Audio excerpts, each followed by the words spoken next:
At one time or another, most of us have visited the ruins of a monastery, and if we were all in the same room right now, I would be asking for a quick show of hands to see how many of you had been to a monastic house recently. For many of us, they are perhaps no more than relics of the past, something beautiful to admire on a nice day out. But monasticism, even in Britain today, is still a living force, playing its role in the wider world. In 1835, the first new monastic foundation was made in England since the dissolution of the monasteries. It's Mount St Bernard Abbey in Leicestershire. Given the history of monastic settlement in these islands began around the year 500, it's a mere blip, less than 3 centuries, between the dissolution and the return of these foundations. And as I'll come on to later, our fascination with abbeys and priories have barely waned in that time. I've been asked to speak a little today on the monastic context in Britain, to help set the scene for our seminar investigating the relationship between Methodism and monasticism. This is, of course, an enormous topic to cover in just half an hour, but what I hope to do is to illustrate something of the shape and scope of the monastic experience in the British Isles and highlight recent revisions of traditional narratives of monastic growth and decline. What I hope to demonstrate is the continuity of the influence of monasticism and monastic ideals, and of the British people's interest in the movement far beyond the Middle Ages. Now, this is a big task for somebody who did not actually set out to be a monastic historian. I sort of came at it sideways through my work on medieval historical writing. As a doctoral student, I worked on the Chronicon Anglicanum, a chronicle of England composed at Coggeshall Abbey, a Cistercian house in Essex.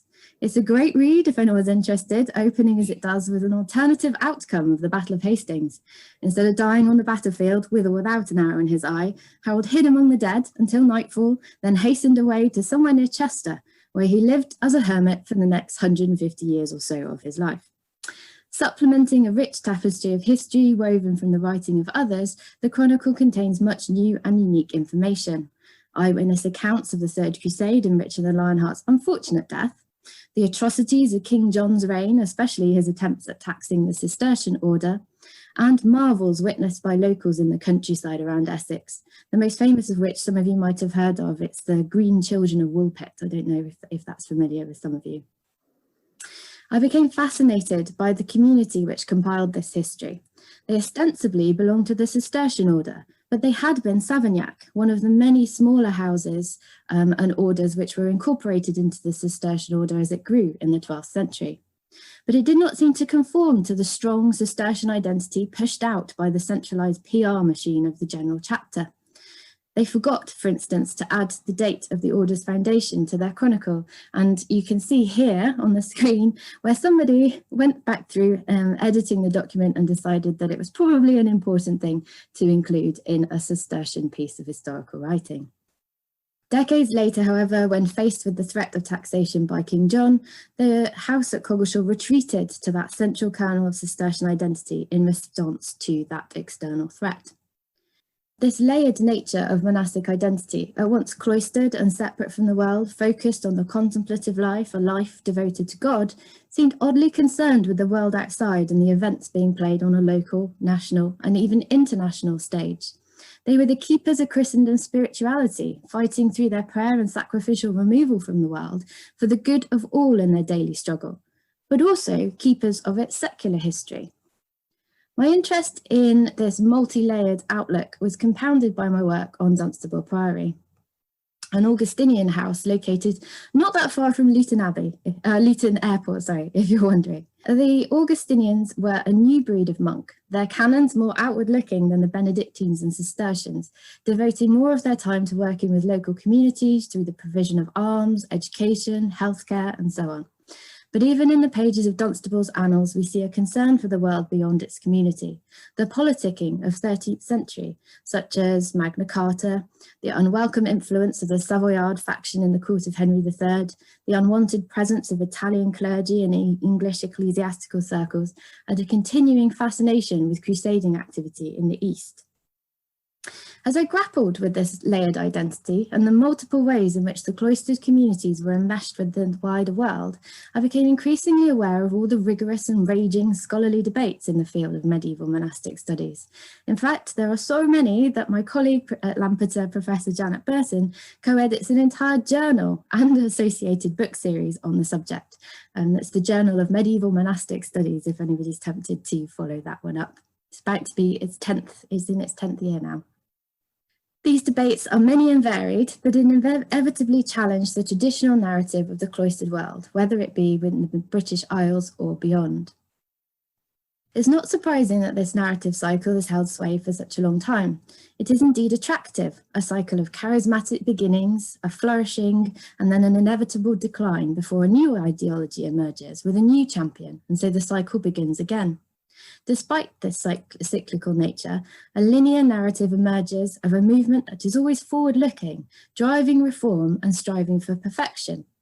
In very, very broad strokes, I want to now trace this development with you. Monasticism emerged from the deserts of Egypt in the 3rd century, where individuals and, increasingly, small groups had retreated from the distractions of the world. They had become too popular and the desert was no longer deserted. A more organised approach and structure was required. Then, as Christianity was no longer persecuted and became an ever more dominant sect in the 4th and 5th centuries, the number of desert monasteries exploded, spreading into any desert regions across the Mediterranean, into Gaul and into the British Isles. Within a century, new written rules, guides on how to live and structure daily routines, manage communities and so on began to emerge, the most popular and enduring being the rule of St. Benedict. Charlemagne, the great Holy Roman Emperor himself, did his part in promoting the Benedictine rule. Across his vast empire, he decreed it to be the one rule that all must follow. And for a time, monasticism blossomed, but then it grew too far from its desert ideal. The houses became too worldly, too comfortable and financially secure, causing another decline and making way for the 10th century reform in the form of the Cluniacs. In time, Cluny too was too rich, too lavish, and not the distant, autonomous institution it had been founded as, making way for the white monks as the 11th century drew to a close. These Cistercians were part of a revolution in monasticism in the 12th century, including a new conception of monasticism, the military orders, including the Templars and Hospitallers. But then the 12th century did see a renaissance in all aspects of religion, education, culture and society, so perhaps this explosion was to be expected. Then they too came under criticism. They didn't do enough to deal with heretics. They were shut away in their cloisters, not serving their communities enough. And with the advent of universities, they were no longer even leaders in the field of theology. So along came the Friars, another reimagining of the monastic ideal. These mendicant orders who mirrored the lay spirituality and anti-clericalism in their poverty, communal living, service to the community, and the preaching and teaching activities they engaged in beyond the cloister. The popularity of the Dominican and Franciscan friars caused a decline in numbers of traditional forms of monasticism. They were attracting recruits away from them. Confronting Cathar heresy in southern France, they were experts in scholasticism and leaders of the new universities. So the friars really spelt the rise of the active life at the expense of the more contemplative life of traditional monasticism. These religious and intellectual reforms of the 13th century were compounded by events of the 14th and 15th centuries. Black Death, the Peasants' Revolt, the Wars of the Roses, soon followed by Reformation and dissolution, all combining to pave the way of decline and destruction of monastic houses. In outlining this traditional narrative, I'm not trying to say that there are no sort of underlying truths in it. In very broad strokes, this is indeed the narrative of monasticism, but it is hugely problematic. It suggests a homogenization of ideology, governance, and observance that simply is not there in historical reality. And historians are increasingly waking up to this. Most recently, a book published earlier this year, Stephen van der Putten emphasised what he terms a narrative crisis in monastic studies, as it's impossible to speak of a single monasticism, a single experience of monasticism or understanding of the monastic context within Britain, let alone the whole of the Latin West. So what are some of these problems relating specifically to British examples? I suppose one of the strongest myths in the British context is the idea of the pull of Ireland as a destination for early hermits and monastics. This is a fundamental trope for the spread of monasticism out from Ireland into Scotland, into England, and to certain areas of Gaul. But recent scholarship has shown that there's actually no evidence to support this pull of Ireland, just the hagiographical and mythological texts from later centuries that were designed to promote Ireland's early saints. On the theme of continuities, ever since those earliest foundations in the British Isles, places like Skellig Michael, Kells, Iona, Lindisfarne, Yarrow, houses have always been connected in a multiplicity of ways to the wider world, and the diversity of experience is ironically one thing that they all have in common, regardless of what order they belong to, or indeed if they are a male or female house. The geophysical location, relationships with secular society, demographics relating to recruitment, the socio-economic background of the wider community, expectations of founders and benefactors, relations with the local clergy, the presence and nature potentially of a saints cult are but a few ways in which houses were linked to their surroundings and marked the way in which they interacted with that wider context. Though they had different priorities and modes of observance, Benedictines, Cluniacs, Carmelites, Carthusians, Cistercians, Gilbertines, Premonstratensians, Augustinian canons, Hospitallers, Templars, Dominicans and Franciscans, all of these had houses in British Isles, and they were all affected by this set of factors. And in my pictures here, you can see a Benedictine busily writing away up here, the Templars in action fighting the infidel, and down at the bottom a group of friars at prayer. And I don't know if you can notice, but unlike our Benedictine at the top who has snazzy little boots on, the friars are actually barefoot. At the risk of presenting too homogenized a view of these houses, they were also to greater or lesser degree engaged in similar activities and beliefs. The Vita Apostolica, the vows of stability and communal living, chastity and obedience, manuscript production, they were places of education, places for burial of the local community. They were the places where you would go if you needed hospitality on your travels. All of these sort of continuities can be seen that they are there across these different monastic observances. But perhaps the feature that they almost have was a capacity for flexibility and adaptation in the face of changing external forces. Whether it was crusading to the east, which led to the foundation of the Hospitallers and Templars to guide and protect the increased pilgrim traffic and defend the new Latin Kingdom of Jerusalem, or if it was increasingly urban populations in the British Isles, which led to the foundation of Augustinian houses in close proximity to those communities, providing them with education, hospitality, healthcare, any preaching needs that they need, perhaps administering the sacraments. I think Cistercian houses in England are perhaps some of the best at adapting. I don't know how much you know about the Cistercians, but they have something called a general chapter, which is supposed to be an annual meeting of all Cistercian abbots from all Cistercian houses, and the statutes of the order were agreed and added to on an annual basis. These statutes built up a very strict set of rules and conditions within which the Cistercians were supposed to operate, but they constantly bent and broke the rules to fit the needs of an individual house. For example, if they couldn't find a desert to found their house in, they would make one by depopulating an area potentially. And indeed, Walter Map, writing at the end of the 12th century, was particularly scathing of Cistercian depopulating activities. He wrote, "Desert places they do assuredly find or make."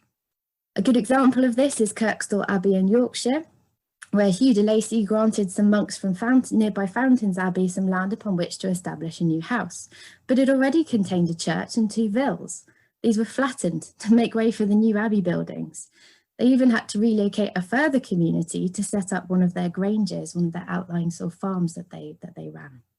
Despite the ban on profits being made from sale of excess products, the Cistercians in England and Wales became some of the biggest exporters of wool in the whole of the Middle Ages, exploiting their monastic status and the exemption this provided them with from tolls and taxation to increase their profit margins.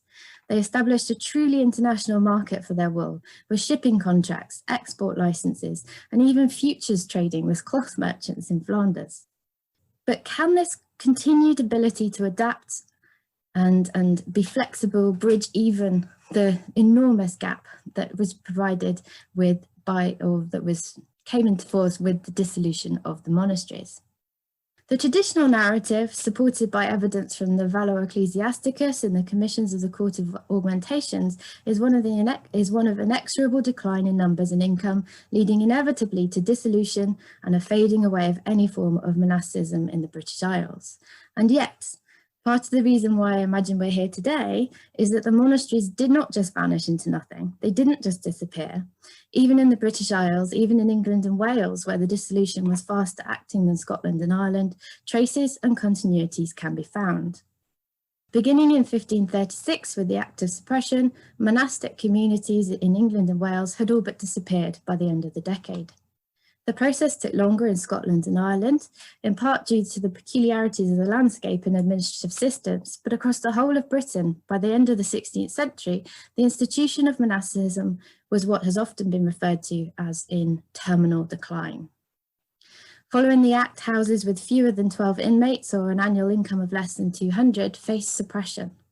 By November 1537, even the larger houses had begun to close, sped up by later that winter by Cromwell's agents visiting houses from January of 1538. The focus on monasteries was soon expanded to include friaries, and they will all eventually close down. The process was somewhat slower in Scotland and Ireland. In the former, King James IV was somewhat reluctant to listen to Henry VIII's advice on how to quickly augment the royal coffers, instead appointing a number of commendators as abbots and priors. These laymen were usually kinsmen of the king or powerful and well-connected lords, essentially siphoning up funds for their own family treasuries. Men like James Stuart, who was the Earl of Moray and an illegitimate son of James IV, or the Archbishop of St Andrews, who's documented as making grants of lands belonging to Arbroath Abbey to his mistress.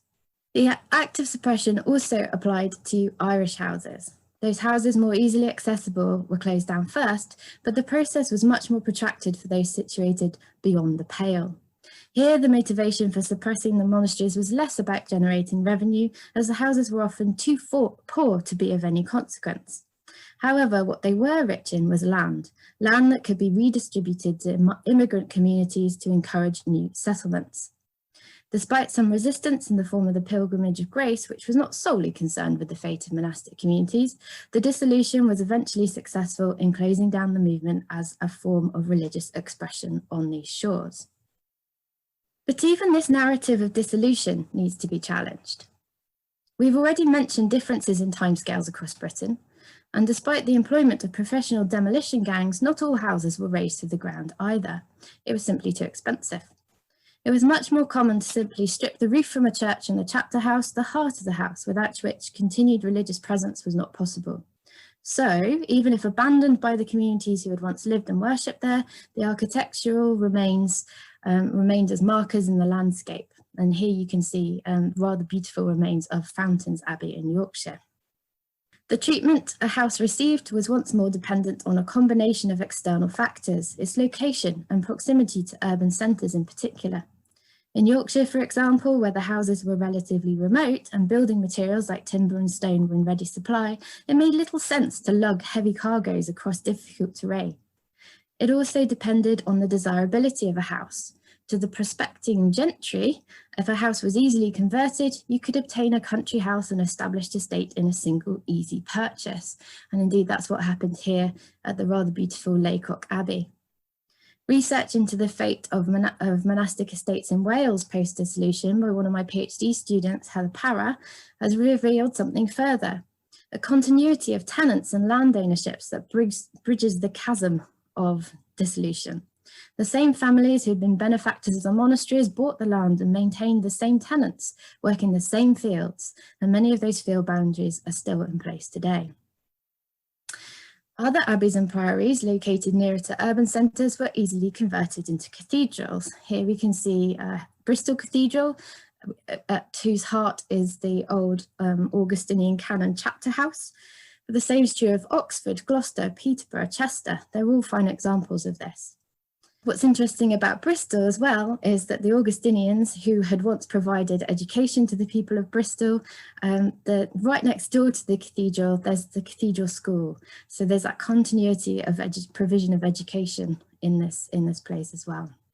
Other abbeys and priories, which already functioned as cathedrals, continued to do so. And we've got examples in the form of Canterbury, Winchester, Worcester, Rochester, Durham, Norwich, Ely, and Carlisle.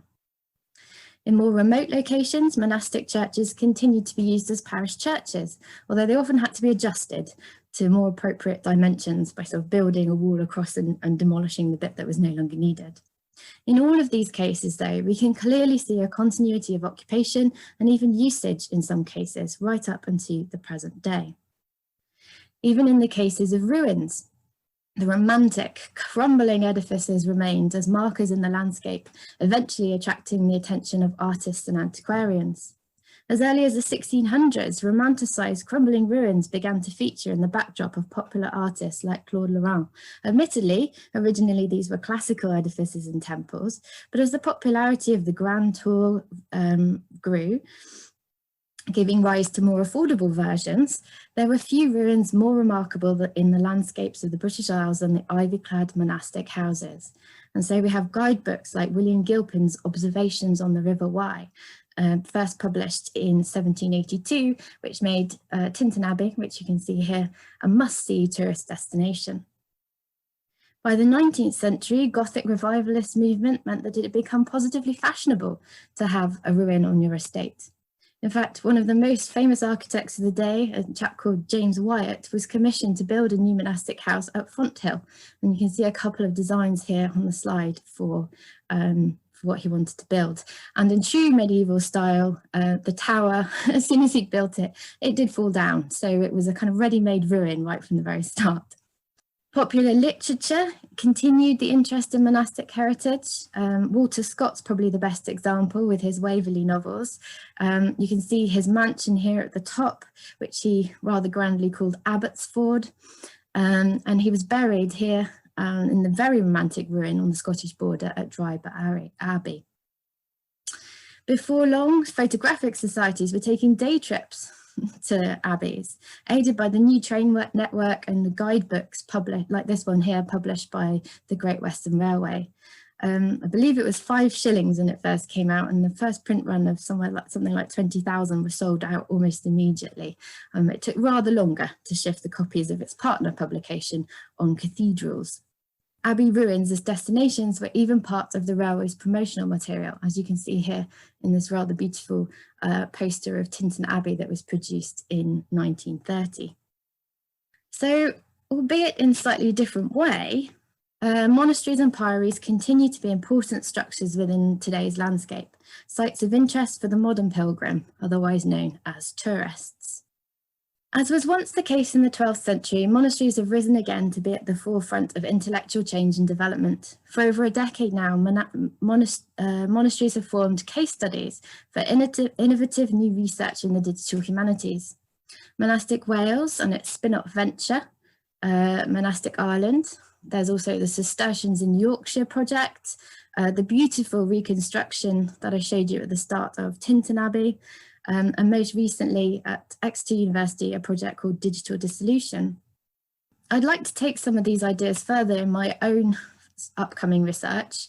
Embracing my identity as a monastic historian, I want to further explore the multiplicity of ways in which monasteries were connected to each other, to their local, national and international networks of communication, regulation, relationships with the secular world outside the cloister. So what I've sort of christened at the moment Monk Book will use social network analysis to examine and visualize this complex matrix of relationships and connections within which medieval monastic communities functioned.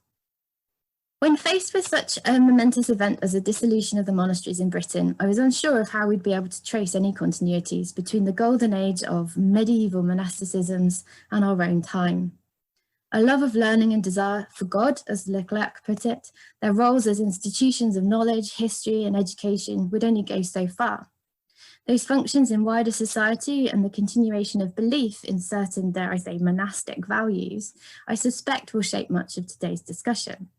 But above all, I think it's their diversity, their flexibility and ability to innovate. And we can see this even in the modern Cistercian house that I began today's paper with.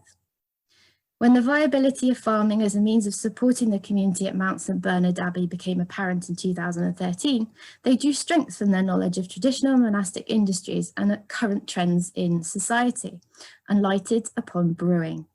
In 2018, they launched their own Trappist beer, named for the original building of their site, Tyne Meadow, and they took the craft beer movement by storm with this first English Trappist beer. And as someone who has sampled this beer, I can confirm that it's as good as any Belgian Trappist ale.